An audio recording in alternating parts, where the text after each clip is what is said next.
Hey everyone, and welcome back to the channel. Today, we're tackling a question that might make you a little nervous, but it's super important. Is your credit card secretly costing you a fortune? We all love the convenience of plastic, but if we're not careful, it can turn into a financial trap. So let's dive in and uncover the hidden costs of credit cards and, more importantly, how you can avoid them. First up, the most notorious culprit: interest rates, or APR. Do you know the APR on your credit card? If not, you need to find out stat. The average credit card APR is hovering around 20%, and some store cards can be even higher. Let's break that down. If you carry a $5,000 balance on a card with a 20% APR and you only make the minimum payment, you could end up paying thousands of dollars in interest alone. It could take you over a decade to pay it off. That's money that could be going into your savings, a vacation, or an investment. It's literally throwing money away. The first step to taking control is knowing your number. Check your statement or log into your online account right now. Now let's talk about the seductive offer of 0% APR introductory periods. They seem amazing, right? And they can be if you use them strategically. For example, they're great for a large planned purchase you can pay off before the promotional period ends. But here's the catch: many people don't pay it off in time.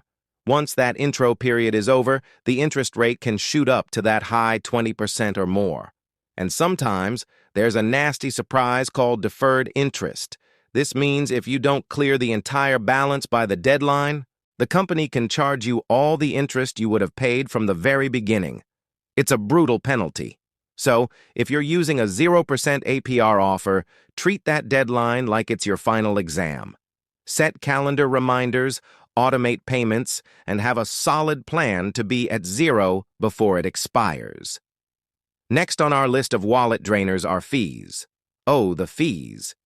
There are annual fees which can range from $50 to over $500 for premium cards. Are the rewards you're earning actually outweighing that fee?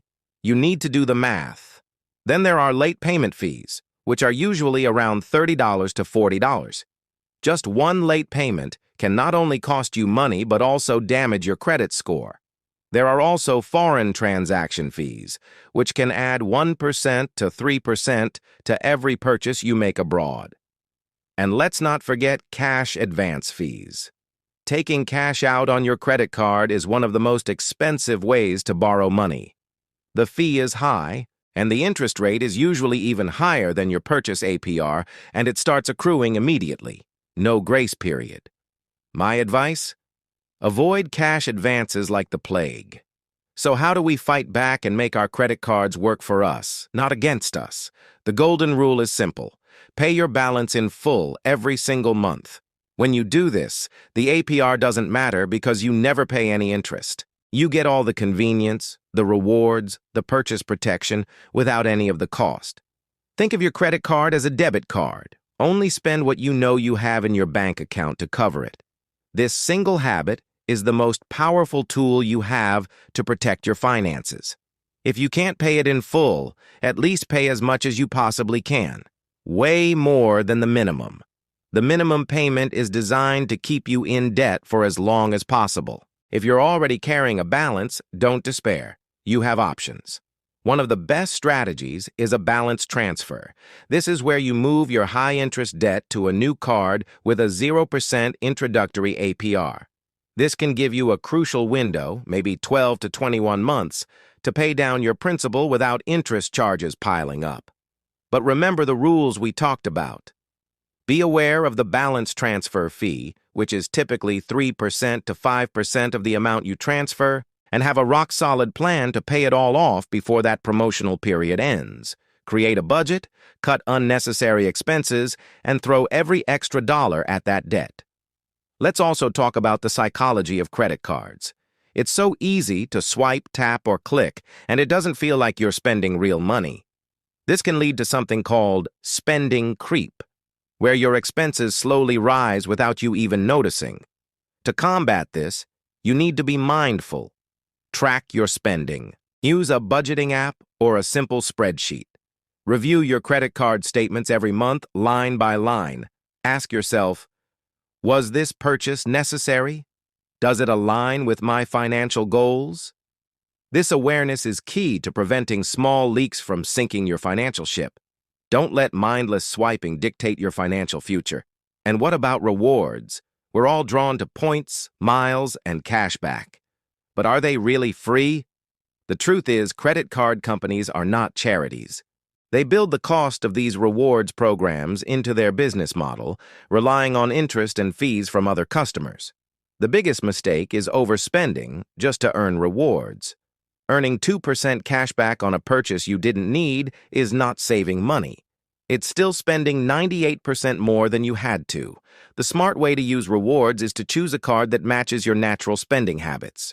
If you spend a lot on groceries, get a card that rewards grocery spending. If you travel, get a travel card. But don't change your spending habits just to chase points. Let's also touch on credit utilization. This is the amount of credit you're using compared to your total credit limit. If you have a $10,000 limit and a $5,000 balance, your utilization is 50%. High utilization, generally anything over 30%, can negatively impact your credit score. This is another hidden cost of carrying a balance. A lower credit score means higher interest rates on future loans like mortgages or car loans. So, by keeping your balances low, you're not just saving on interest. You're also protecting your long-term financial health and ensuring you get the best rates when you need to borrow for major life purchases. So, let's put it all together. What's the ultimate game plan? First, know your numbers, your APR, your balances, and your fees. Second, the goal is always to pay your balance in full. If you can't, use a strategy like a balance transfer to attack the debt. Third, be a mindful spender. Track your purchases and make sure they align with your budget and goals. Fourth, choose rewards cards that fit your lifestyle, not the other way around. And finally, keep your credit utilization low to protect your credit score.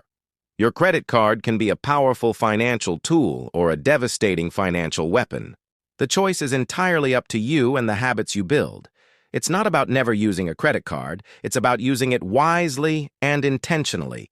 By understanding the hidden costs and playing the game by your rules, not the bank's, you can keep your money where it belongs, in your pocket.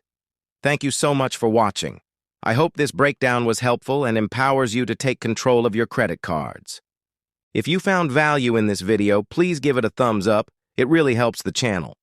And don't forget to subscribe and hit that notification bell so you don't miss our next video on building wealth. Got any questions or your own credit card tips? Drop them in the comments below. See you next time.